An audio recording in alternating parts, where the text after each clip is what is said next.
The battlefield smoldered with the fragrant aroma of burnt circuits and the less pleasant char of human flesh.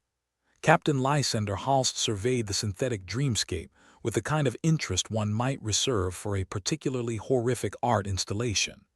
"Beautiful, isn't it?" he muttered to no one in particular, though it was hard to hear him over the background symphony of dying soldiers and malfunctioning drones. Around him, the rest of his team scurried about, scavenging through the debris like rats in a space dumpster. Each had their own way of dealing with the chaos. Sergeant Vern, for instance, had a habit of humming old Earth tunes while rifling through the pockets of the deceased. Perhaps it was his way of paying respects, or maybe he just liked the way it irked everyone else. "Found anything that doesn't explode when you look at it too hard?" Halst called to Vern, who was deep into a tune about blue suede shoes. Vern straightened up, dusting off his hands. Just the usual. Death, destruction, and fashion choices that would make a clown weep. He fished out a small, peculiar device from his pouch, its surface glinting strangely in the artificial light. "What's that?" Halst asked, feigning interest. He was getting quite good at it. "Damn if I know," Vern shrugged. "Looks like something from the old archives." "Precollapse Earth tech." Halst's eyes narrowed. "Precollapse. Well, that's not ominous at all. The device was a piece of work. No bigger than his palm, it pulsed with an eerie light like it had intentions of its own. And if Halst had learned one thing in his career, it was this: never trust anything that glows. Lieutenant Lena Cho joined them, her boots squelching through what Halst hoped was just mud. "You two gonna stand around admiring junk, or are we actually getting stuff done today?" she asked, wiping her brow with the back of her hand, smearing a line of grime across her forehead. It suited her. War paint. "Found yourselves a relic," Vern said, tossing her the device. She caught it with a deft-ness that made Halst think twice about ever playing catch with her. "Oh, fabulous," Cho deadpanned, turning it over in her hands. "More crap to cart back to HQ. Maybe it'll play us some Mozart, or explode and take out half the squad," Halst added cheerfully. "Keeps things interesting." They were interrupted by a voice rasping through the comms, cutting through the static like a knife. It was Juno, their tech specialist, patched into the system from a safe distance. "Captain, you're gonna want to hear this. If it's another request for a transfer, the answer's still no, Juno," Halst replied, glancing at the distant hills where she was holed up. "Funny. You're hilarious, sir. But seriously, that thing you've got, it's pinging on every frequency like a kid on sugar. We've got a real Frankenstein's monster here." Halst felt a familiar knot in his gut. It was either trouble or the questionable food from the mess hall. "What kind of monster are we talking, Juno?" "The kind that plays with reality," Juno replied, her tone grim. "I think it's a dimensional shifter. Could be why everything here feels off like your sense of humor, or off like end of the world?" Cho asked, examining the device closer. "A little from column A, a lot from column B," Juno said. "The Empire's not gonna like this, Captain. It's Earth tech and it's messing with the multiverse fabric like it's a cat toying with a ball of yarn." Halst sighed, rubbing the bridge of his nose. "Fantastic. Just what we need. More reasons for the Empire to drop by and say hello with their fleets." "What do we do with it?" Vern asked, eyeing the device like it might grow legs and run off. For a moment, Halst considered just leaving it there. Let the Empire deal with their own cosmic knitting disaster. But that wasn't how it worked in the Empire of Archontes. Problems were meant to be solved, preferably before they blew up in your face. "We take it back," Halst decided against his better judgment. "HQ will want to look at this. Maybe we can use it to shake up the Empire's stranglehold, give them something to choke on." Cho stashed the device in her pack, sealing it with a hiss. "Lead the way, Captain. Let's get back before this thing decides it wants to invite friends from another dimension." They moved through the ruined landscape, each step feeling heavier with the weight of impending doom. Halst had always thought of himself as more of a realist than a pessimist, but moments like this were enough to make anyone start planning their own funeral. As they trekked back towards their extraction point, the sky above them crackled with strange energies. Halst could almost feel the fabric of reality shifting, as if the universe itself was holding its breath, waiting to see what they'd do. "You think the Empire knows about this already?" Vern asked, glancing skyward as if expecting a fleet of destroyers to pop out of a tear in space. "Oh, I'm sure they're having a tea party about it right now," Halst replied. "They're not exactly known for their laid-back approach to threats. You think they'll come after us?" Cho asked, a note of genuine curiosity in her voice. "Probably," Halst replied with a shrug, "but we'll cross that bridge when it's vaporized in front of us." They trudged on, the weight of their discovery pressing down like an unseen force. Halst wasn't one to believe in fate, but the universe seemed to have a special kind of humor when it came to screwing with humanity. And with the Empire breathing down their necks, he had a feeling things were about to get a whole lot worse. In the distance, the extraction point gleamed like a mirage, promising safety, but offering little assurance. Halst couldn't shake the feeling that they were being watched, that somewhere out there, the Empire's eyes were fixed on them, waiting for the perfect moment to strike. "Keep your eyes peeled," Halst warned as they neared their escape. "We're not out of this mess yet." As if on cue, the air around them shimmered, reality rippling like a disturbed pond. Halst felt the hairs on the back of his neck stand on end. "What the hell is that?" Vern asked, his voice suddenly very small. Out of nowhere, a rift tore open in the sky, tendrils of energy snaking out like lightning. Halst had seen many things in his time, but this was something new, something terrifying. "Looks like our new toy just called in some friends," Cho said, her voice laced with equal parts fear and fascination. The rift widened, revealing a dark void beyond, a place where the rules of reality seemed to take a holiday. From within, figures began to emerge, shadowy forms that defied description, yet exuded a palpable sense of menace. "Looks like it's going to be one of those days," Halst muttered, drawing his weapon. "Get ready, folks. I think we're about to find out just how much the universe hates us." As the first of the figures stepped through the rift, Halst couldn't help but wonder if maybe, just maybe, the universe was trying to tell them something. And if it was, he couldn't shake the feeling that the message was something along the lines of "screw you." Lysander Halst wasn't unfamiliar with the feeling of something going horribly awry. In fact, he was rather acquainted with it, like an old friend who always showed up uninvited to ruin a good evening. The rift in the sky, however, was a new kind of disaster, the kind that didn't just knock at the door but blew it to bits. "So, anyone got a plan for dealing with interdimensional tourists?" Halst asked, peering at the figures emerging from the void. "Plan?" Vern snorted, loading his rifle. "I thought winging it was your go-to." "It is," Halst affirmed with a grim smile. "Just wanted to make sure we were all on the same page of reckless improvisation." The shadowy figures stepped through the rift, resolving into something almost human-shaped but not quite. They appeared like a Picasso had thrown up on a Rorschach test. Whatever they were, they radiated an aura that screamed hostility louder than a banshee on a bad day. Cho, ever the pragmatist, didn't waste time on philosophical pondering. "We shoot them or we talk to them?" she asked, eyes narrowed, her hand already on her gun. "I'm thinking shoot first, regret it later," Halst replied, raising his weapon. They didn't need to wait long. The creatures charged, their movement a fluid blur that erased the line between nightmare and reality.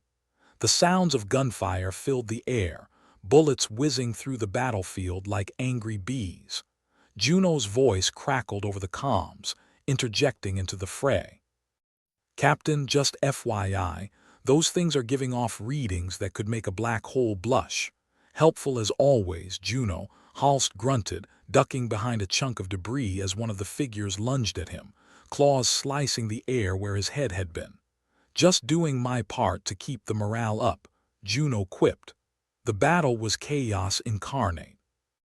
Vern, ever the opportunist, had taken to hurling improvised explosives, humming his earth tunes with a manic glee. Cho methodically picked off targets, her movements precise and economical, as if she were just checking off items on a particularly violent grocery list. "Nice aim," Halst commented as Cho downed another creature. You know what they say, she replied, reloading. Practice makes perfect. Halst had little time to admire her handiwork before the air shimmered again, this time not from the rift but from something else entirely. The Empire had arrived, and they brought their usual tact and subtlety, none. Imperial drop ships descended like avenging angels, troops spilling out in neat rows, their armor gleaming with the kind of polish that suggested they hadn't been in a real fight in quite some time. At their head was strategist Sindel Vex, a woman whose reputation for ruthlessness was only matched by her fondness for dramatic entrances. Halst had no love for the Empire, and less for Vex, whose idea of diplomacy typically involved overwhelming firepower and a lot of shouting. She was like a drill sergeant crossed with a shark, all grit and teeth. Ah, Captain Halst, Vex's voice boomed from a loudspeaker, as she surveyed the battlefield with the disdain of someone who found every aspect of life an inconvenience. I see you've found yourselves in a bit of a predicament. Could say the same for you, Vex, Halst shouted back, waving a mocking salute. I didn't realize the Empire was in the business of cleaning up our messes. We're not, Vex replied, her tone colder than the void. We're here to make sure that little toy of yours doesn't cause any more multiversal hiccups.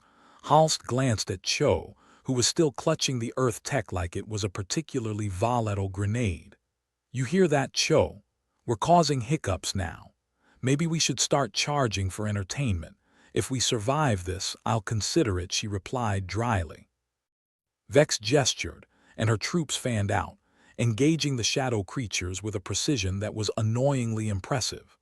But Halst knew better than to assume they were allies just because they shot at the same targets. The Empire didn't do teamwork unless it involved turning against you at the worst possible moment. So, what's the play here, Captain?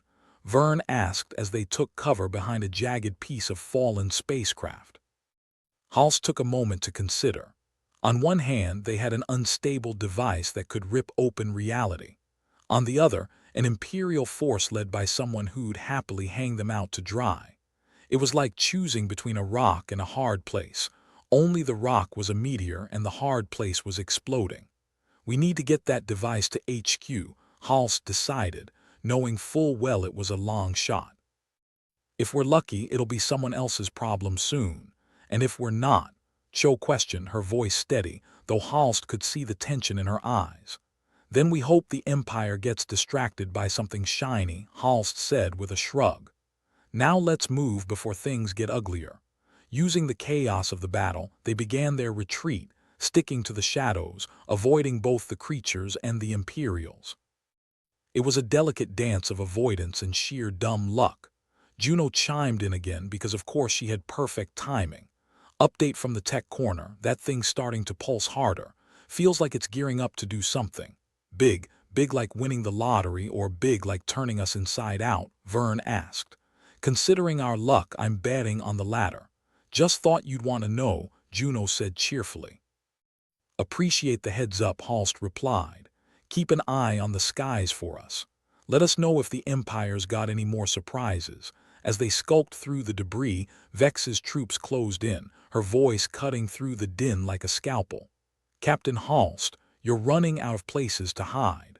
Surrender the device and I might let you and your crew live, might. That's awfully generous, Halst called back, buying time as they edged towards the extraction point. How about we keep it, and you get to keep your fleets intact? Bold words from a man with no leverage, Vex countered. You think the Empire will let you walk away with something that dangerous? Halst didn't have an answer to that, at least not one that wouldn't get them all vaporized. Instead, he focused on the path ahead, on the promise of escape just beyond the next ridge. But of course, nothing ever went smoothly. A squad of Imperials blocked their path, weapons raised, faces hidden behind expressionless helmets. The lead soldier barked an order, the kind that usually ended with "or else." Well, this complicates things, Halst muttered under his breath. Cho stepped forward, her expression one of weary determination. We can take them, she said, the understatement of the century. Love the optimism, Vern added, cracking his neck as if preparing for a leisurely jog instead of a firefight. Halst raised his hands, palms out. "Gentlemen," he began, voice dripping with sarcasm, "before we start shooting, maybe we can talk about this." The soldier hesitated, and for a moment Halst thought maybe, just maybe, they could bluff their way through. Then the soldier's calm crackled and Vex's voice came through, "All business. Detain them. Use force if necessary." "Guess that's a no," Halst sighed, unslinging his weapon. The air was a flurry of movement, bullets zipping past, bodies twisting in a deadly dance of survival. Halst fought with the kind of desperation that only came from knowing you were well and truly screwed. Cho was a force of nature, methodically taking down enemy after enemy, her focus unbroken. Vern was a whirlwind of chaos, his laughter maniacal, his aim surprisingly accurate for a man who seemed to thrive on confusion. "Juno, any chance you can do something useful?" Halst grunted into the comms as he ducked behind cover, a stream of fire narrowly missing him. "Define useful," Juno replied. "I'm currently recalibrating our extraction coordinates for efficiency. How about extracting us in one piece?" Halst snapped, frustration edging his voice. "Working on it, Captain," Juno assured, her tone infuriatingly calm. As the firefight raged, Halst's gaze flickered to Cho, who was still holding the device. It pulsed with an intensity that seemed to grow stronger with every passing second, the air around it shimmering like a mirage. "It's doing something," Cho warned, her voice tight with tension. "I think it's about to activate." "Well, we can't have that," Halst said, making a decision. "We either shut it down or use it to our advantage. And how do we do that without blowing ourselves to kingdom come?" Vern asked, taking a moment to reload. Halst considered the options, which was to say he had none. "We take a leap of faith," he decided, with all the confidence of a man who knew he was probably making a terrible mistake. "Oh, fantastic," Cho muttered, giving him a look that was half exasperation, half admiration. Halst reached for the device, feeling its strange energy pulse through him. It was like holding a live wire, every instinct screaming at him to let go. But he didn't. He held on because that's what you do when you're neck-deep in interdimensional nonsense with no way out. "If you've got any bright ideas, now's the time," Halst said, focusing on the device, trying to will it into submission. The device flared, light spilling out in tendrils that wrapped around him, around his team. For a moment everything stopped, the gunfire, the chaos, even the damn rift in the sky. Just silence, like the universe was holding its breath. Then reality snapped back with a vengeance. The tendrils of light contracted, pulling them through space with a jolt that left Halst's stomach somewhere back on the battlefield. It was like being hit by a freight train made of déjà vu and bad decisions.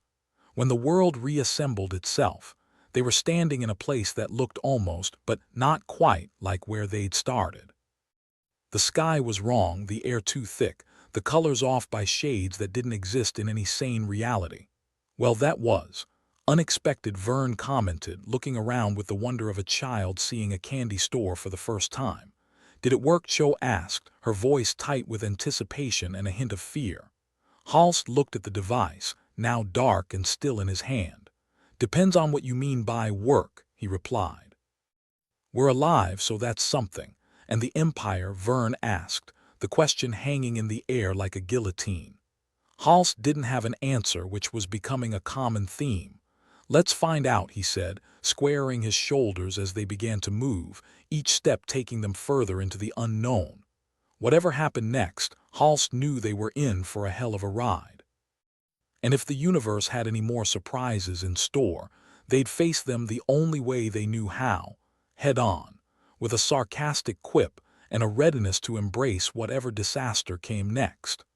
The new landscape was a headache wrapped in a migraine, each step a reminder of how reality was just a suggestion. Captain Lysander Halst led his ragtag crew through this kaleidoscope of chaos, each of them holding onto sanity with a grip tighter than a miser's on his last credit. "So, Captain," Vern began, glancing around like a tourist in a haunted house, "where exactly are we?" Somewhere between here and never should have existed, Halst replied, his eyes scanning for anything that resembled their original reality. Just what I needed. A new hellhole to call home. Cho, ever the pragmatist, was in no mood for sightseeing. We need a plan, and we need it now. That device is our only ticket out, and it's twitchier than a caffeinated squirt. Speaking of that lovely piece of tech, Juno chimed in through the comms, voice as smooth as an oil spill. I've been running some diagnostics. Turns out it's got more issues than a tabloid. Fantastic, Halst muttered. So it's like having a grenade that might also double as a fruitcake. We need to decide what to do with it, Cho insisted, arms crossed, eyes locked on Halst with the intensity of a laser drill. Before it decides for us. The crew gathered around, forming a sort of grim council of war, each of them looking a little too eager to offer their 2 cents. Destroy it, Vern suggested with all the subtlety of a sledgehammer. Blast it to pieces before it does the same to us, and leave us here to swap stories with the local nightmares. Hard pass, Halst countered. Using it might be our only shot at getting back. Using it how? Vern challenged, his brows knitting into a frown deep enough to lose a small moon in. We barely know what it does, let alone how it works. Halst shrugged, throwing caution to the non-existent wind. Details. We'll figure it out as we go. It's always been our style. Our style is going to get us killed one day, Captain Cho said, voice dripping with the kind of sarcasm you'd need a mop to clean up. Probably, Halst conceded, but today is not that day. As they deliberated, the air around the device began to shimmer, little sparks of energy dancing like fireflies on a sugar high. It was the kind of ominous yet oddly pretty effect that usually precedes something truly catastrophic. Captain Juno's voice crackled through, tinged with just enough alarm to be concerning. The device is acting up. I'd say it's pulling from parallel universes, but that would imply some level of control, and we both know that's giving it too much credit. Parallel universes. Vern echoed, eyes wide like a kid who just realized he's been left alone in a candy shop with a 50-credit note. Great, just what we need. More of everything. Cho looked at Halst, her expression a mix of frustration and resignation. Any bright ideas, Captain? Or are we just waiting to see what pops out? Why not both? Halst offered with a grin that was more bravado than confidence. If it's pulling things in, maybe we can push something back out. Push what exactly? Vern asked, sounding skeptical and a tad horrified. The Empire, maybe. A few bad memories, Halst quipped, though there was a glimmer of actual contemplation behind the humor. Hell, if we're lucky, maybe we'll send Vex on a one-way trip to somewhere less. Here. And if we're not lucky, Cho asked, already knowing the answer but wanting to hear it anyway. Then we hope whatever comes through isn't too hungry, Halst replied, as if discussing the weather. As if on cue, the sky, or whatever passed for it in this twisted landscape, rippled like a pond disturbed by a stone. Out of the distortion stepped a creature, more human-like than not, but with enough wrongness to make your skin crawl. It moved with a fluid grace that spoke of malice and mockery in equal measure. Our welcoming committee, Vern said, raising his rifle with the enthusiasm of someone about to take out the trash. I was starting to feel unloved. The creature paused, cocking its head in a manner that suggested curiosity or maybe just hunger. Hard to tell with these things. Think it likes us? Juno asked, her voice laced with sardonic amusement. No accounting for taste, Halst replied, taking aim alongside his crew. Let's send them our regards, shall we? The firefight broke out with all the grace of a bar brawl, bullets flying, energy crackling, and curses filling the air as they fought to push back the encroaching horrors. It was chaos, pure and simple, and Halst thrived in it, commanding his team with a mixture of shouts and slightly inappropriate jokes. Juno, Halst barked, how those diagnostics coming? Any chance we can weaponize this thing? Working on it, Captain, Juno replied, her voice steady amidst the pandemonium. But it's like trying to decode love poetry in ancient Martian. Not exactly user-friendly. Keep at it, Halst instructed, focusing on the immediate threat, which was now trying to claw Vern's face off. We need every edge we can get. As they fought, the device continued to pulse, each wave drawing in more elements from other realities, fragments of worlds, echoes of lives, shadows of things that never were. It was a spectacle of both beauty and horror, the kind of thing you'd want to watch on a screen from a safe distance. "It's getting worse," Cho shouted over the din, taking out another creature with clinical precision. "At this rate, we'll be up to our necks in parallel problems. Then we'd better find a solution before we drown," Halst replied, riddling another creature with bullets, each shot a punctuation mark in their ongoing debate with the universe. Juno's voice cut through, tinged with something approaching urgency. "I think I've got something. A way to channel the energy instead of just letting it tear us apart. And this is where I ask the stupid question," Halst said. "What's the catch? It might work," Juno admitted, "or it might just blow us into a million tiny pieces." "Like space confetti," Halst repeated, mulling it over like he'd just been offered an exotic cocktail. "Could be worse, could be better," Cho countered, her skepticism as sharp as her aim. "All right," Halst decided, the familiar weight of command settling comfortably on his shoulders. "Juno, get it ready. We'll hold them off as long as we can." They fought on, every second feeling like an eternity as the creatures pressed in, their numbers unnervingly endless. It was a battle of attrition, and Halst knew they were running on borrowed time. Then, just as hope was starting to feel like a distant memory, Juno's voice crackled through with a triumphant note. "Okay, Captain, it's ready. I've rerouted the energy. It's now or never." Halst grinned, a reckless glint in his eyes. "All right, team, gather round. It's time to make a little magic." They huddled close, the device at the center, its energy pulsing like a heartbeat, erratic and unpredictable. Halst placed a hand on its surface, feeling the thrum of power beneath his fingertips. "Here's to bad ideas," Vern said, raising an imaginary glass. "An even worse execution," Cho added, a ghost of a smile tugging at her lips.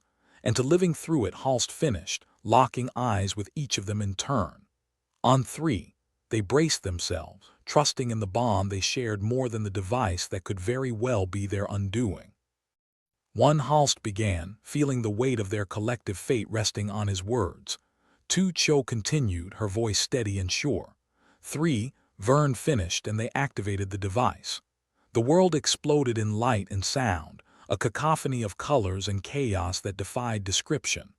Halst felt himself being pulled, torn apart and reassembled, cast adrift on a sea of possibilities.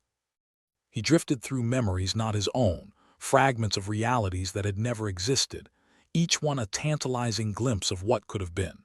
He was everywhere and nowhere, part of everything and nothing. And then, with the abruptness of a snapped tether, he was back, gasping for breath, the weight of normalcy, such as it was, settling back into place.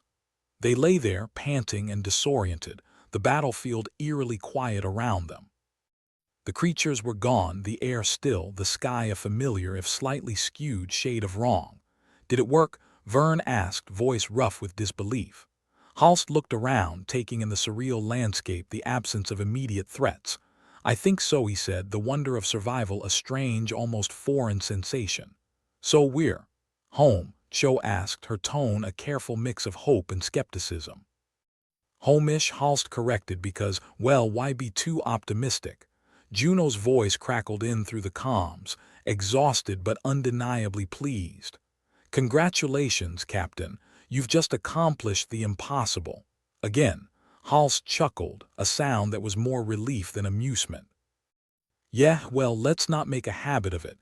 They gathered themselves, brushing off the dust of near catastrophe, each of them wearing expressions that said more than words ever could. "So," Vern began, breaking the silence, "what now?" Halst thought about it, really thought about it, then shrugged. Now we try not to do that again. At least not on an empty stomach." And with that they started walking, the path ahead uncertain but not entirely unwelcoming. Just another day in the life, another chapter in a story that refused to end neatly. As they moved forward, Halst felt the weight of that infernal device in his pocket, a reminder of both their victory and the price they might still have to pay. But for now, for this brief, precious moment, they'd cheated fate, and that was enough. For now. The clattering of boots on metal grated through the thin atmosphere as Lysander Halst and his motley crew stumbled forward. The battlefield had decided to take a page from a bad acid trip, and the Empire, with its patented brand of aggressive hospitality, was the cherry on top. You know, because nothing says friendly invasion like synthetic soldiers with a passion for violence and zero social skills. Halst surveyed the chaos that was doing its best impression of a war zone. If you squinted, you might think it was an abstract painting where the artist had a breakdown halfway through.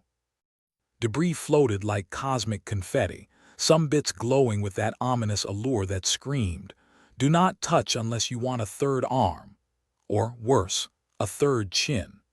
"Captain," Vern's voice was a welcome distraction from the unfolding disaster, even if his tone suggested he was planning a complaint of epic proportions. "Any chance the Empire's going to run out of those tin can soldiers? Or are we just the universe's favorite chew toy?" Halst shrugged, ducking under a jagged piece of wreckage that hadn't quite made up its mind whether it wanted to be a wall or a weapon. "I'd say we're lucky if they even notice we're here, Vern. We're about as important to them as a sneeze in a hurricane." "I'd settle for being ignored right now," Cho chimed in, her precision evident as she took aim at one of the advancing units. A trio of shots later, the metal menace was down, emitting sparks like a particularly dysfunctional firework. "But I guess we're just too charming." The Empire's latest batch of synthetic soldiers had a bad habit of turning up at the worst moments, like relatives who overstayed their welcome and drank all the good booze. These things had upgrades, too, sleeker, faster, and disturbingly human-like in their movements, if not in their motivations. Juno's voice crackled through the comms, her tone a soothing contrast to the maelstrom around them. "Captain, I'm picking up some serious energy readings. The Tekka's influence is spreading faster than a rumor on a small station." Halst winced as a nearby explosion sent a shower of metal fragments cascading down. "If it gets any worse, we'll be able to start up our own line of gaudy space decorations." Vern ducked as another synthetic aimed a laser his way. "You mean we're not already a traveling circus?" "More like a freak show," Cho corrected, her lips curving into a rare smile. Lysander's mind was racing. The Empire's determination to get their hands on the Earth tech was increasing, and as the stakes climbed, so did the level of insanity. He could feel it in the air, a tension as thick as the sludge they called coffee on most starships. "All right, people," Halst announced, rallying his crew with the enthusiasm of a man who'd seen one too many bad suns rise. "We need to keep moving. Get to that device and see if we can't turn this mess to our advantage." Vern raised an eyebrow, skeptically optimistic in the only way a man can be when his options are limited to bad or worse. "Our advantage? You mean the one where we don't end up as target practice?" "Exactly," Halst replied, waving them forward. "Think of it as a team-building exercise, but with more existential dread." The battlefield was shifting, morphing under the Tekka's influence, an ever-changing expanse where reality seemed to have gone on permanent vacation. The ground rumbled, sending unsettling vibrations up through their boots, as if the planet itself was having second thoughts about its current tenets. Cho led them around a metallic structure that might once have been a vehicle, its form now twisted beyond recognition. She peered through the scope of her rifle, scanning for any movement. "Captain, I'm detecting more synths inbound. They're not exactly rolling out the welcome mat." Halst nodded, unfazed by her pessimism. "Good. I hate red carpets." The team pressed on, each step taking them deeper into the fray. The Empire's synths were closing in, their precision and coordination a stark contrast to the chaos of the battlefield. "Any word on that device, Juno?" Halst inquired, his voice laced with an impatience born of countless close calls. "It's complicated," Juno replied. a hint of exasperation in her tone. Think of it like trying to teach philosophy to a hyperactive toddler. There's potential, but the outcome's anyone's guess. Fantastic, Hall said, ducking under a stray shot. So we're babysitting a cosmic tantrum. What could possibly go wrong? Vern chuckled, the sound a dry rasp. I don't know. Maybe it'll just decide to take its ball and go home, or blow us to pieces in the process, Cho added, pragmatic as ever. Juno's response was delayed by another bout of static. Captain, I'll try to channel the energy, see if we can't give those synths a taste of their own medicine.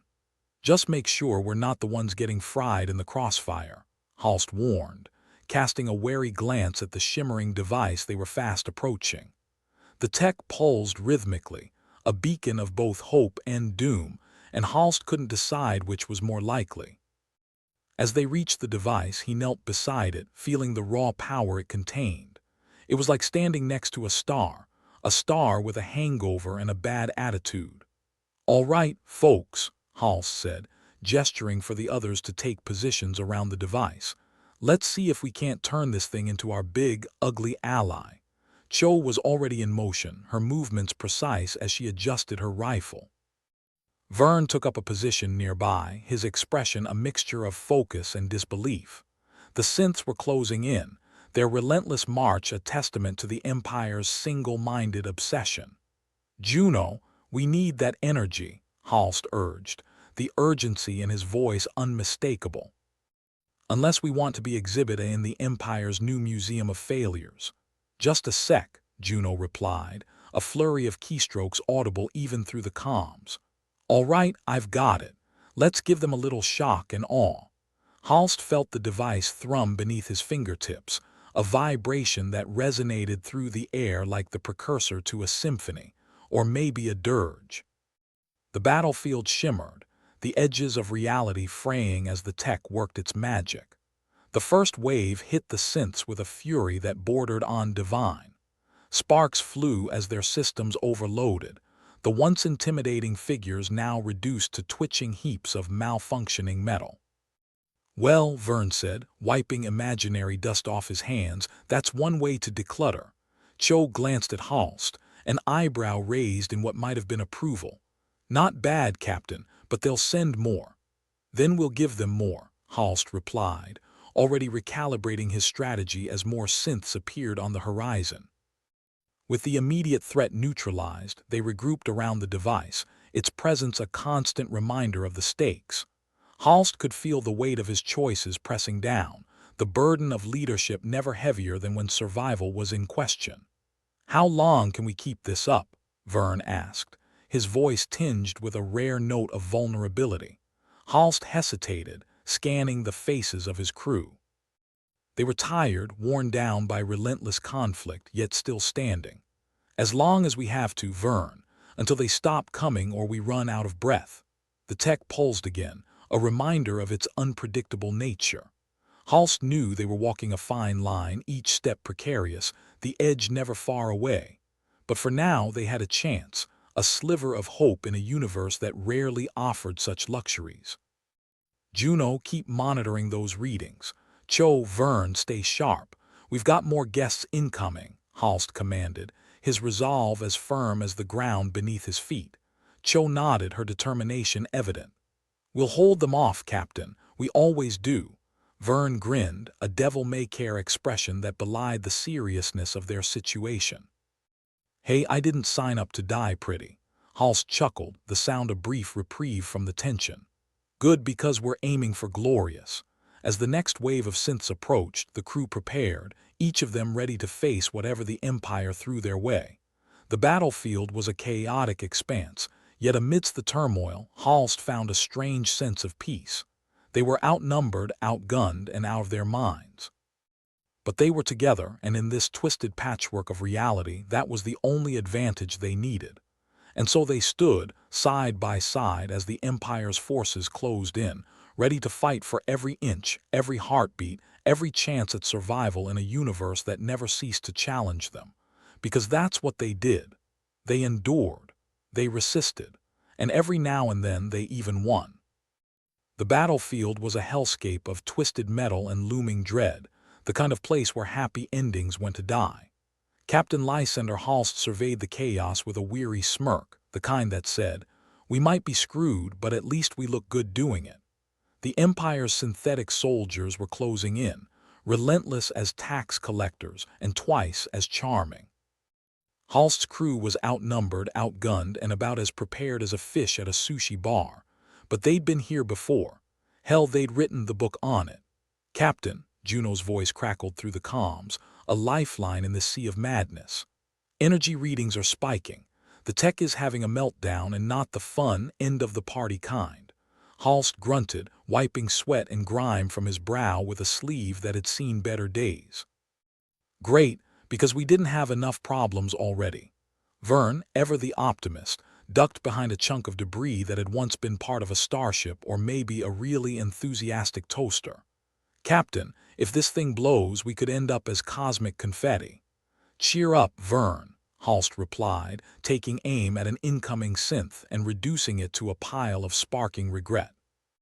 "We'll be the prettiest damn confetti in the galaxy." Lieutenant Cho was methodically picking off targets, each shot a love letter to her rifle. "Do you think they'll send a card if we win this? You know, congratulations on surviving certain death." Halst chuckled, though it sounded more like a cough. "I'll settle for a fruit basket." The dreamscape around them was unraveling, reality flaking away like old paint on a doomed ship. The tech they'd been chasing was doing its best impression of an angry toddler, throwing cosmic tantrums that could turn the universe inside out. And yet, giving it up meant handing the Empire a first-class ticket to ultimate power. "A lot of good people have died for this," Halst said, more to himself than anyone else. "And for what? So we can play hot potato with a doomsday device." Vern shrugged, sending a laser bolt careening into another synth. "Beats sitting around knitting." Cho snorted. "I bet you'd be terrible at knitting." "Probably tangle yourself up and end up in a cocoon." The banter was a thin veil over the dread, but it kept them moving, kept them fighting. For now, it was enough. "Captain," Juno's voice cut through the static with a note of urgency. "Incoming transmission, well, you might want to hear this." Halst hesitated, then nodded for her to patch it through. "All right, Juno. Let's hear what fresh hell has to say." A new voice filled the air, smooth and dripping with the kind of false sincerity that made politicians look honest. "Captain Halst, this is Sindel Vex of the Empire. I propose a truce." Halst almost laughed, the sound a harsh bark. "A truce? Is that what they are calling surrender these days?" "Think of it as an opportunity, Captain," Vex continued, unfazed. "You and your crew have been remarkably tenacious. Why waste such potential? Surrender the tech and I can promise you safe passage." "Safe passage, huh?" Vern's voice was thick with sarcasm. "What's the catch? We have to join your book club." Sindel's chuckle was as smooth as old scotch. "No catch, Sergeant Vern. Just a chance to end this without unnecessary bloodshed." Halst exchanged a glance with Cho, whose expression suggested she'd rather discuss philosophy with a brick wall. "So, let me get this straight, Vex. You want us to hand over the tech and then what? Trust you to play nice? I understand your skepticism, Captain, but consider your options. The Empire is relentless and you can't hold out forever."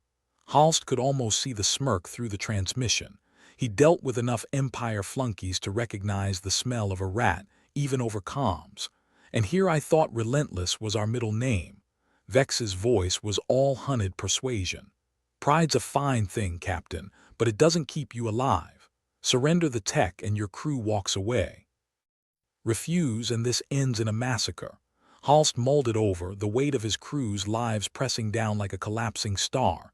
It was tempting, like a siren call in a sea of despair. But he knew better. The Empire didn't do favors, they did traps. "I'll think about it," Halst replied, cutting the transmission before Vex could respond. With a sigh, he turned to his crew. "Well, team, what do we think?" Vern grimaced, reloading his weapon with the enthusiasm of a man resigned to his fate. "Sounds like a load of crap to me, but a tempting load." Cho shook her head, her expression hard as the metal under their feet.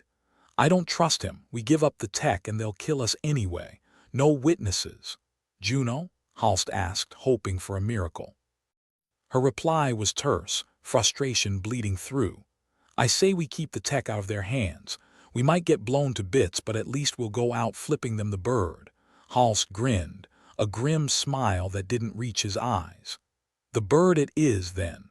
The ground trembled, a reminder that the tech was still on the verge of doing something spectacularly unfortunate. The synths were regrouping, preparing for another assault, and the dreamscape was collapsing into chaos, each ripple threatening to swallow them whole. "All right, people," Halst said, rallying his crew with a voice that brooked no argument. "We hold the line, long enough for Juno to figure out how to use the tech against them." Vern grunted, nodding. "And if they overrun us?" Halst shot him a look that was equal parts determination and a touch of madness. "Then we make sure they regret it." Cho readied her rifle, her movements precise and practiced. "Let's show them what relentless really looks like." Juno was already working her magic with the tech, fingers flying over controls like a pianist at a particularly hostile recital. "I'll see what I can do to give us an edge. Just, keep breathing." Halst nodded, feeling the familiar rush of adrenaline. It was the kind of fear that sharpened his senses, made him see things clearly. The stakes were sky high, but they'd been here before. In their line of work, you got used to staring down the barrel of impossibility. The first wave of synths hit with the precision of a well-oiled machine, but Cho and Vern were ready. Cho's shots were deadly accurate, each one a brushstroke in a masterpiece of destruction. Vern, for all his complaining, was a whirlwind of chaos and profanity, his laughter a jarring counterpoint to the violence.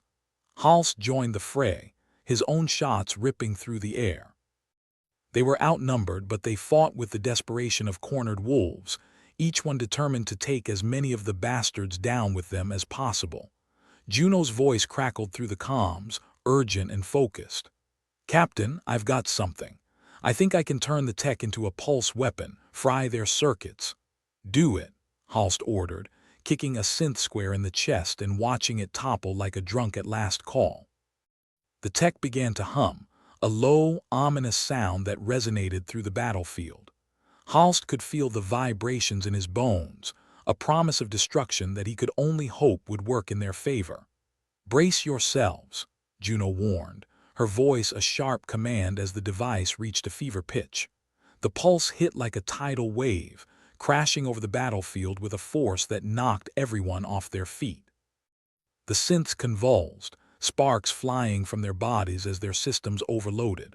For a moment, Halst thought they might actually pull this off. But the universe had a way of reminding you who was boss. The dreamscape shuddered, reality itself warping as the tech's power threatened to tear it apart. Halst dragged himself to his feet, surveying the chaos with a grim satisfaction. "Juno, you magnificent bastard, you did it," Vern coughed, hauling himself upright with a pained grimace. "Hell of a light show. Think we can charge admission?" Cho was already scanning the horizon, ever vigilant. "Don't get comfy, we're not done yet." She was right. More synths were emerging, a relentless tide that showed no sign of stopping. Halst knew they couldn't keep this up forever. They were running on fumes, hope a distant memory. Yet despite everything, they stood together, united in their defiance. The Empire might have the numbers, the resources, but Halst and his crew had something else, each other. "All right, folks," Halst said, rallying his team with a voice that brooked no argument. "Let's give them a fight they'll remember." And so they did, facing the storm with all the defiance of those with nothing left to lose. The odds were impossible, but they didn't care. They were warriors, survivors, and if they had to go down, it would be on their own terms. The last thing Halst remembered before the wave hit was the look on his crew's faces, each one marked by the shared bond of those who'd faced death and laughed in its face. They might not win, but they'd never quit. In a universe that thrived on chaos, it was the only thing that made sense. The battlefield was a symphony of chaos, a place where the soundtrack was the hum of malfunctioning tech and the disharmonious clang of a universe trying its damnedest to implode. Captain Lysander Halst surveyed the scene with a wry grin that said he'd seen better days, but this one took the cake. A cake made of existential dread, and a side of "we're all going to die." "Juno, how's that tech looking?" Halst shouted, dodging a piece of shrapnel that whizzed past his ear like a particularly aggressive mosquito. Juno was elbow-deep in wires and circuits, her expression a mix of concentration and barely contained frustration. "It's not exactly user-friendly, Captain. This thing's got more quirks than a sentient toaster on a caffeine high." Halst chuckled, the sound mingling with the distant explosions. "Just make sure when it decides to explode, it takes them with it, not us." The plan was as risky as they came. Use the Earth tech to destabilize the Empire's grip on the multiverse. A move that could either save them or ensure they went out in a blaze of misguided glory. Not for the first time, Halst found himself pondering his life choices. Maybe he should have taken that desk job. Less chance of being vaporized there. Sergeant Vern hummed some old Earth tune, the kind that stuck in your head like a particularly stubborn barnacle. He was crouched behind a piece of debris that might have been part of a spaceship or a really enthusiastic sculpture. "Captain, if this fails, I just want you to know I never liked your cooking." Halst replied with a grin. "Good thing I'm not cooking then, isn't it?" Lieutenant Lena Cho was busy keeping the advancing synths at bay, each shot a reminder that she had no patience for things that bled circuits instead of blood. "Can we skip the last words banter? If I'm dying today, I'd rather die hearing synths explode, not your terrible sense of humor." Vern gave her a mock salute. "Yes, ma'am. Dying quietly it is." The synths were relentless, marching forward with the kind of determination that made you wonder if they had a motivational speaker programmed into their circuits. Halst had to admire their persistence, even if it was aimed squarely at turning him into space dust. "Juno, any chance we can turn this tech into something a little more cooperative?" Halst asked, a hint of desperation creeping into his otherwise steady tone. Juno sighed, shaking her head. "I'm working on it, but this thing's more stubborn than Vern at a buffet." "Hey," Vern protested, ducking a stray shot. "I resent that. I'm not stubborn. I'm just committed." "Commitment's great, Vern," Halst said, "but let's make sure it's the synths who get committed to the scrap heap, yeah." The dreamscape around them was still unraveling, pieces of reality flaking away like dandruff on the galaxy's worst hair day. The tech's tantrums had the potential to rip the universe a new one, and it was up to Halst's crew to make sure it ripped the right one. "All right, team," Halst called out, trying to inject some enthusiasm into his voice. "We're gonna pull this off. We've beaten worse odds," Vern snorted.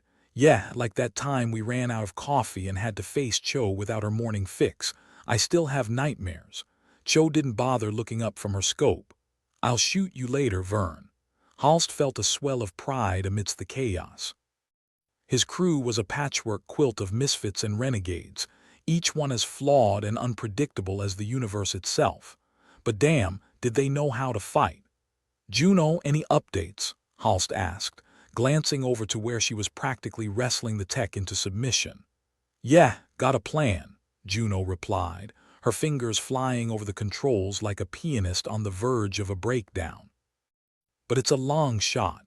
Halst raised an eyebrow. "A long shot's better than no shot. Lay it on us." Juno nodded, her expression grim yet determined. "I think I can use the tech to create a multiversal pulse, destabilize their control, but it's gonna be messy. Could leave us floating around in a reality where fish rule the world." Vern's eyes widened comically. "Not the fish." "I always knew they were plotting." Cho rolled her eyes. "Focus, people. Fish or no fish, we have a job to do." Halst nodded, the weight of leadership settling on his shoulders like an ill-fitting jacket. "All right, Juno, you get that pulse ready. Cho, Vern, keep those synths off us while we set this thing to explode spectacularly." The synths were closing in, their mechanical movements almost human-like, which made blowing them apart feel a tad more personal. Cho and Vern were a whirlwind of destruction, their actions a testament to the kind of grim determination that only came from knowing you might not make it to breakfast. "On your six, Vern," Cho shouted, taking out a synth that was getting a little too friendly with her teammate. "Thanks, Cho," Vern grunted, returning the favor with a well-placed shot that turned another synth into scrap metal. "You're my hero." "Save it for the medals," she replied, a trace of a smile in her voice. Juno's voice crackled through the comms, cutting through the symphony of chaos like a knife. "Captain, I'm ready. But once I trigger this, there's no going back." Hals took a deep breath, feeling the weight of his decision like a lead anchor. "Do it, Juno. Let's show these bastards what happens when you corner the underdogs." Juno's fingers danced over the controls, and the tech began to hum with a dangerous energy. Halst could feel it in his bones, a vibration that promised both salvation and destruction. "Brace yourselves," Juno warned, her voice steady despite the madness unfolding around them. The pulse hit like a freight train, a shockwave that rippled through the battlefield with the force of 1,000 volcanoes. Halst couldn't hear anything over the roar, but he could see the effects, the synths spasming, their circuits frying in a spectacular display of sparking failure. For a moment, he allowed himself to hope. Maybe they'd actually done it. But hope was a fickle thing, and the universe wasn't finished with them yet. The dreamscape twisted, bending reality in ways that made Halst's head spin. The ground beneath them seemed to lurch, and Halst staggered, cursing the cruel gods of physics. "Juno, what's happening?" he yelled, struggling to keep his balance. "The pulse is destabilizing everything," Juno replied, her voice tinged with both awe and terror. "We might have just opened a multiversal can of worms." "Worms," Vern echoed, incredulous. "I hate worms." Halst didn't have time for a witty retort. The battlefield was shifting, the very fabric of their reality coming apart like a cheap suit. He could see rifts opening in the sky above, ominous cracks that bled a sickly, otherworldly light. "Cho, Vern, fall back to the ship," Halst ordered, his voice the calm in the eye of the storm. "We need to get out of here before this whole place goes nova." Cho didn't need to be told twice. She grabbed Vern by the arm, dragging him towards the relative safety of their ship. Halst followed, casting a final glance at the chaos they were leaving behind. On the horizon, more synths were emerging, relentless as ever, but Halst couldn't worry about them now. Their job was done, and all that was left was to survive the aftermath. "Juno, get us out of here," Halst commanded as they reached the ship, his heart pounding with the adrenaline of a man who just danced on the edge of oblivion. "Working on it," Juno replied, her fingers flying over the controls with the urgency of someone desperate to outrun their own mistakes. The ship's engines roared to life, a sound that was both comforting and terrifying. Halst strapped himself in, feeling the familiar rush of takeoff as they soared away from the disintegrating battlefield. "Will it hold?" Vern asked, his voice a mix of hope and resignation. Halst shrugged, the weight of uncertainty a constant companion. "We'll find out." The ship lurched, the dreamscape falling away into the vastness of space. Halst watched as the battlefield became a distant memory, a blip on the radar of their turbulent lives. "We did it," Cho said, her voice a blend of disbelief and relief. Halst nodded, though the victory felt hollow. They'd survived, but at what cost? The multiverse was a dangerous place, and they'd just poked a hole in its fabric. Who knew what kind of nightmares would come slithering through? "Let's hope we made the right call," Halst said, his voice heavy with the weight of his choices.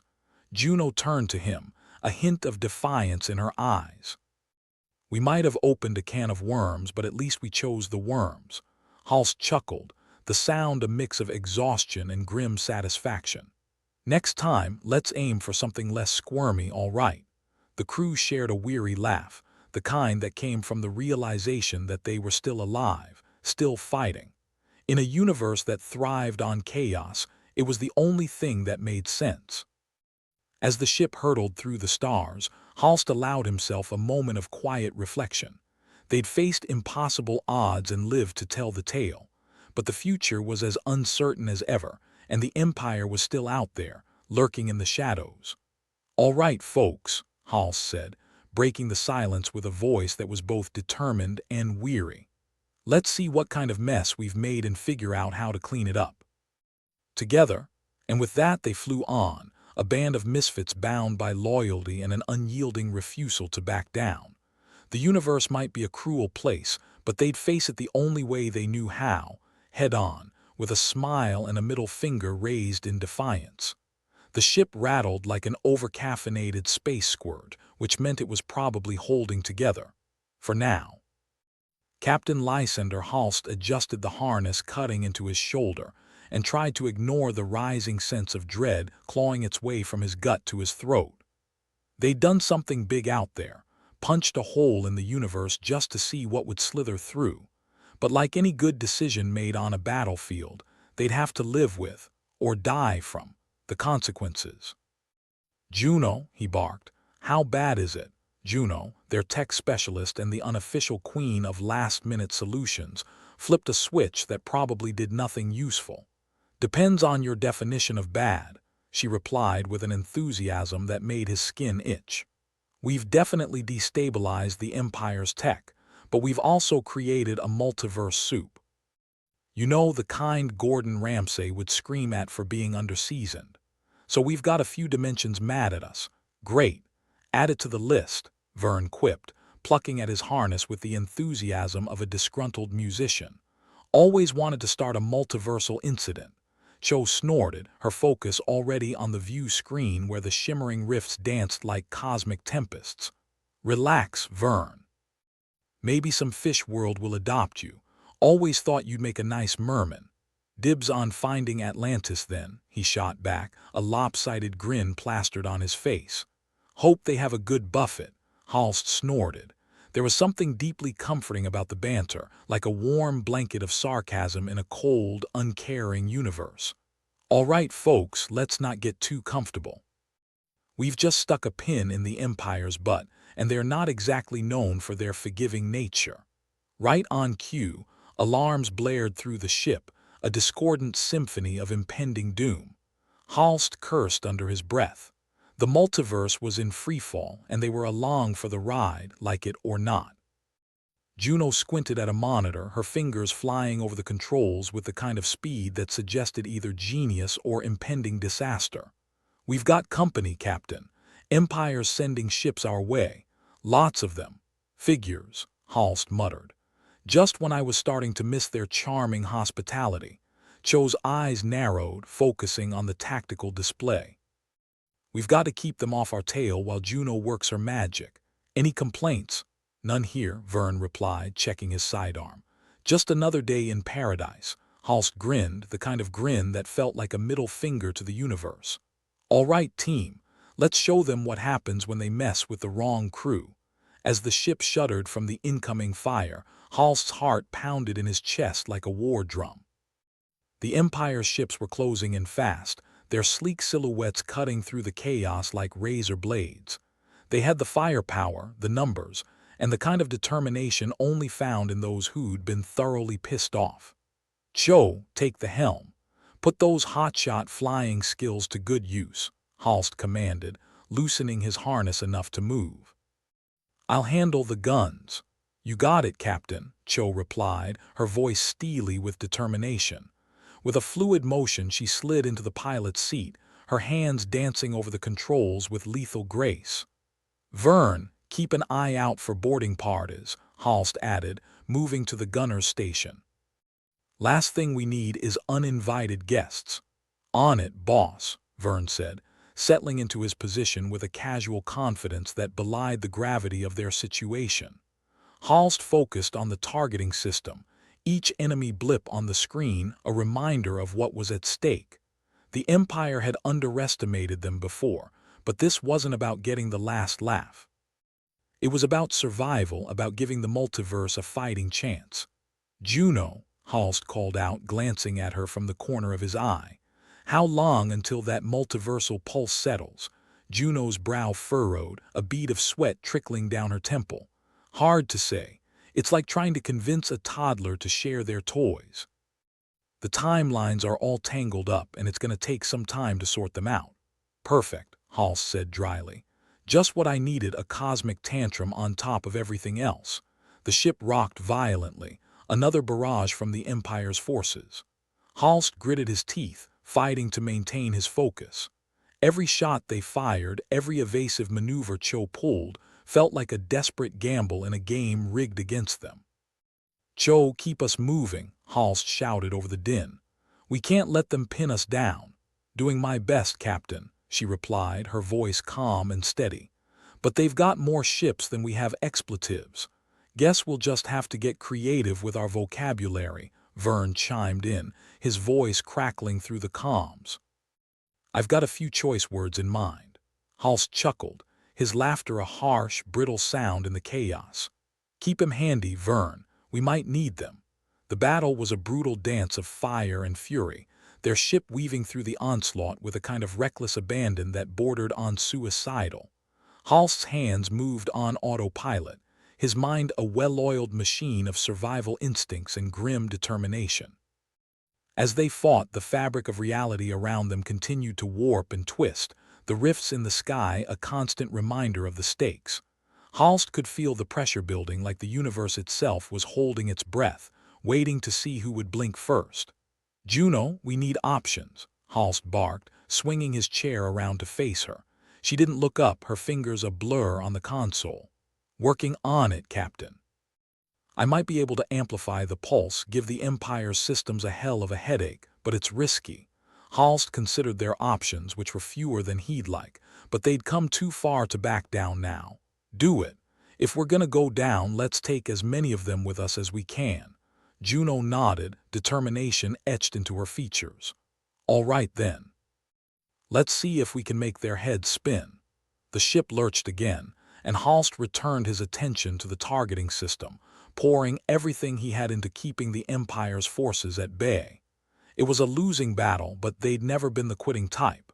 Minutes stretched into an eternity, each second a brutal reminder of their mortality. But then, just as Halst was beginning to think they'd run out of luck, Juno's voice crackled through the comms. "Captain, the pulse is ready. On your mark." Halst took a deep breath, his mind racing through the possibilities. "All right, everyone, brace yourselves. This might get a little bumpy." With a flick of his wrist, he signaled Juno to unleash the pulse. The ship shuddered violently as a wave of energy exploded outward, a shockwave that rippled through the multiverse with the force of a supernova. Halst watched as the Empire's ships convulsed, their systems shorting out spectacularly. It was a beautiful sight, in a grim sort of way. But the rifts in the sky were another story, the multiverse teetering on the edge of chaos. "Captain, the pulse is destabilizing the rifts," Juno reported, her voice tinged with awe and a hint of panic. "We've opened up a whole can of worms." Halst nodded, his heart pounding in his chest. "Let's hope it's the kind of worms that bite back." Cho maneuvered the ship through the debris with the finesse of a seasoned pilot, her eyes fixed on the swirling chaos unfolding around them. Vern kept a steady watch on the sensors, ready for any surprises the Empire might have left. "Juno, how's it looking?" Halst asked, his voice a mix of hope and apprehension. Juno glanced at her readings, her expression a cocktail of relief and exhaustion. "The pulse is working. The Empire's systems are in disarray. But the rifts, they are unpredictable. Unpredictable like a cat on catnip, or unpredictable like a grenade with the pin pulled?" Vern asked, ever the optimist. Juno grimaced. "A bit of both, but we've definitely turned the tide, for now." Halst allowed himself a moment of relief, though it was a fragile thing, easily shattered by the uncertainty of what lay ahead. "All right, team, we've done what we came to do. Let's get the hell out of here before we become part of the cosmic scenery." As Cho guided the ship away from the collapsing battlefield, Halst took one last look at the chaos they were leaving behind. They'd struck a blow against the Empire, but the multiverse was still a mess, and the future was as uncertain as ever. "Juno, take stock of our systems. Cho, set a course for neutral space. Vern, see if you can find anything edible that hasn't been irradiated," Halst ordered, his voice a steady anchor in the storm. "On it, Captain," they replied in unison. the camaraderie between them a testament to the bonds forged in the fires of conflict. As they sped through the stars, Halst leaned back in his seat, the weight of leadership settling on his shoulders like an old, familiar burden. They'd survived another day, but the war was far from over. "Captain," Juno said, her voice breaking the silence, "we did good today." Halst nodded, though the victory felt like a fleeting thing slipping through his fingers like sand. "Yeah, we did, but we're not out of the woods yet."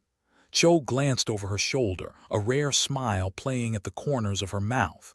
"Out of the woods into the fire." "That's pretty much our motto, isn't it?" Halst chuckled, the sound a harsh, brittle echo of the grim reality they faced. "Guess it is, but we'll keep fighting. That's what we do." As the ship hurtled toward an uncertain future, Halst allowed himself a moment of quiet reflection. They were a band of misfits, bound by loyalty and an unyielding refusal to back down. And in a universe that thrived on chaos, they'd face it together, head-on, with a smile and a middle finger raised in defiance. Captain Lysander Halst leaned back in his seat, the once throbbing chaos outside the ship now a distant hum, like a particularly nasty memory you can't quite shake. The multiverse was saved for now, and the Empire was left nursing a cosmic hangover. "Well," he said, scratching the stubble on his chin, "that was one hell of a party." Vern snorted, tossing a half-eaten protein bar onto the console. "Would have been better with booze. And maybe if we hadn't almost died." Again, Halst chuckled, a dry, raspy sound that barely escaped his throat. "You know, Vern, I think you've got a point. Next time we destabilize a tyrannical regime, we'll bring a keg." Lieutenant Cho was still at the helm, her fingers tapping rhythmically on the console in front of her. "I'll drink to that," she added, voice as steely as ever. "But next time let's try not to blow a hole in reality. Where's the fun in that?" Halst replied, eyes flicking to Juno. "How's the tech holding up?" Juno was knee-deep in wires, her hands buried in the guts of the ship's mainframe. "It's like trying to stitch together a quilt made of explosives and bad decisions. But hey, it's holding. For now. If it falls apart, just tell it one of Vern's jokes," Cho quipped, a rare smile tugging at her lips. "That'll scare it into compliance." Halst smirked, the corners of his mouth twitching upwards. "Come on, Vern. Enlighten us with your comedy stylings." Vern raised an eyebrow, his expression a mix of mock indignation and amusement. "I'll have you know, my jokes are the only thing keeping this ship afloat." "Laughter is the best armor, except against laser fire," Halst pointed out, "or existential dread." "Touché," Vern conceded, leaning back in his chair. "So what's the plan now, fearless leader? We've kicked the hornet's nest. Do we wait around for it to rebuild and sting us again?" Halst let out a long breath, studying the stars as they streaked by. "The Empire's tech is fried. Their soldiers are in disarray. We've bought the multiverse a little breathing room. Now we make sure we're not the ones left holding the bag when the dust settles." Cho's fingers danced over the controls, the ship gliding smoothly through the void. "You think they'll come for us?" "They always do," Halst replied, the weight of experience behind his words, "but we're not defenseless. We've got each other." And a ship held together by spit and sarcasm. Juno emerged from the wires, wiping the grease from her hands with a rag. "And what a ship it is. If it doesn't blow up in the next 10 minutes, I'd call it a win." Halst nodded, the ghost of a smile playing at his lips. "All right, team, we've given the multiverse a fighting chance. Let's do our part to make sure it stays that way." The ship continued its journey through the stars, a lone speck of dust in the cosmic storm. The crew knew better than to think their work was done, but for now they'd earned a moment of respite, and maybe a drink. As the ship cruised through neutral space, the realities of the situation began to settle in, much like the smell of Vern's socks after a long mission. "Captain," Cho said, turning from the helm, "what's next? We can't just wander the cosmos on a victory tour." Halst rubbed the back of his neck. "You're right, we can't, but we've got to make sure nothing slips back into the Empire's filthy hands." "They are wounded, not dead." Vern leaned back, feet propped up on the console. "So what you're saying is we're in the babysitting business now, making sure these idiots don't burn the place down while we're away." Juno smirked, adjusting a panel that was sparking for no good reason other than it was a Tuesday. Kinda like us then. We're the responsible adults now. Halst shook his head, a rueful grin passing over his face. The multiverse is in more trouble than it realizes. Should we reach out to any allies? Cho suggested. There might be others who can help keep the peace. Allies? You mean those folks who stab us in the back when it suits them? Vern shot back. Yeah, Juno added. We'd have better luck trusting a bag of rabid ferrets. Halst held up a hand. Easy now, we've got to be strategic about this. We take stock of the situation first, see if there are any friendly faces left. Then we see if they haven't sold us out already. Vern tapped his chin thoughtfully, then gestured toward the pile of gadgets Juno was working on. And these doohickeys, what's our plan there? I mean, not that I don't love carrying around things that could implode reality at any moment. Juno shrugged, tightening a bolt. We keep them away from anyone who might have a vendetta or a god complex, Halst nodded. Which narrows it down to everyone. Great, Vern sighed, pretending to be put upon. So we're the multiverse's janitors, cleaning up the mess and mopping up the blood. Cho cracked a rare smile. And let's not forget we still haven't been paid. Halst laughed, a genuine sound that echoed around the bridge. Yeah, well, the pay sucks, but the view's something else. That's just my luck, Vern grumbled. First time we get a stunning view and I've got a front row seat to the apocalypse. Don't worry, Juno chimed in, voice laced with dry amusement. I'm sure there'll be another one along any minute. Halst took a moment to appreciate the banter, the camaraderie that had kept them alive through chaos and carnage. All right, enough lounging. We've got a universe to babysit and not a lot of time to do it. Cho, plot us a course for the nearest inhabited planet. Let's see what kind of trouble we can sniff out. Cho nodded, punching in coordinates with the same steady determination she brought to every task. Setting course.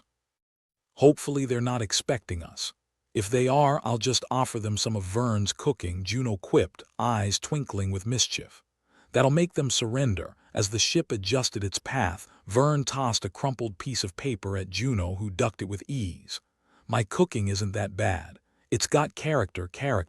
Is that what you call food that fights back? Cho retorted, her tone light with humor. Halst watched them, feeling a warmth that had nothing to do with the ship's faulty temperature controls. Listen up, you band of misfits. We've got work to do. Let's make sure we're the ones who write the next chapter of this crazy story. The ship hummed with purpose as it sped towards the distant stars, carrying its crew into the unknown. They were outlaws, heroes, fools with nothing to lose and everything to fight for.